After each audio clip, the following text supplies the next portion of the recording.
I just want to paint a picture.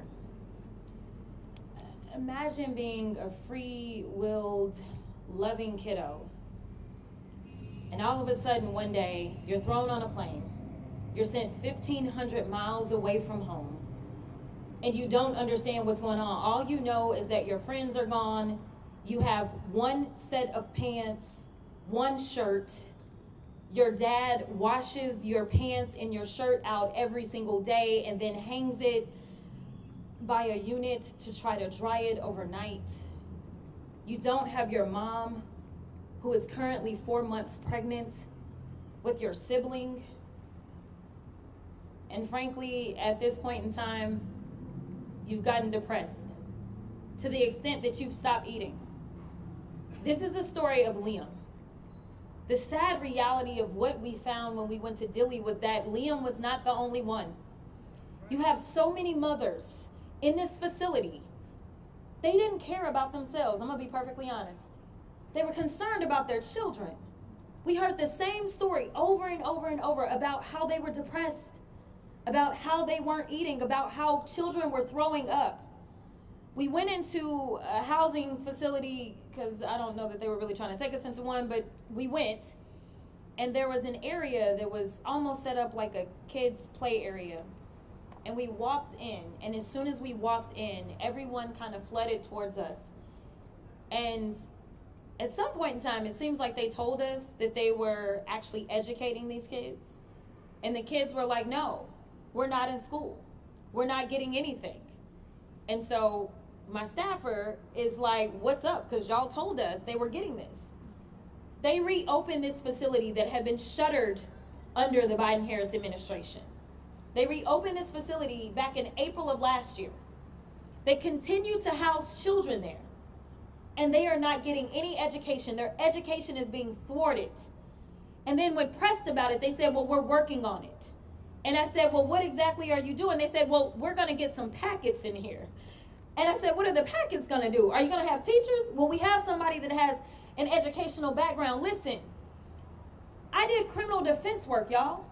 I'm here to tell you that the treatment that these people are suffering under right now is worse than those that are accused and sometimes even convicted of crimes. That's how bad it is. So people wonder, like, why is it that people are outraged?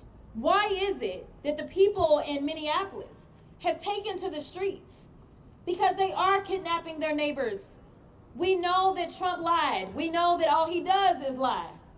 Because the first thing I wanted to know was, how many criminal convictions do y'all have? How bad are these folks? Oh, no. You can't be here and have a record. Y'all, I can't tell you how many innocent, precious children we talk to. We talked to a 16-year-old, and one of my staffers says, man, the level of maturity on that kid. That kid had about 4 younger siblings and his mom. They had been there for 8 months. When we walked in, they gave us a packet, and it said the average detention time was 28 days. We didn't meet anybody who had been there for less than probably 2 months. This is not right. And when I asked the person that is over the attorneys that are there to represent the government, I asked them, I said, what is happening? You've been here long enough. You're a government employee. You've been here through various administrations. And frankly, he said, the difference is somehow they're trying to prosecute these cases while keeping people in custody. That is not what they normally would do. That is what this administration has decided to do. They have decided to play with people mentally. They have decided to tell people things like, well, you're not going to be able to see your kids if you do this, or we're not going to do this if you do that, or we're not going to give you your court dates. This is terrible what is happening. And I really don't know what it's going to take for there to be a wake-up call in this country, but I am here to tell you that we are supposed to be better than this. We talk to people that are saying, you know what, I'm from Cuba, as one woman said, and she was crying profusely saying, and they are sending me to Ecuador. What are we doing? So I'm here standing with my colleague Because no, we won't fund this nonsense. We both voted no on that bill. We are asking our colleagues in the Senate to do their part.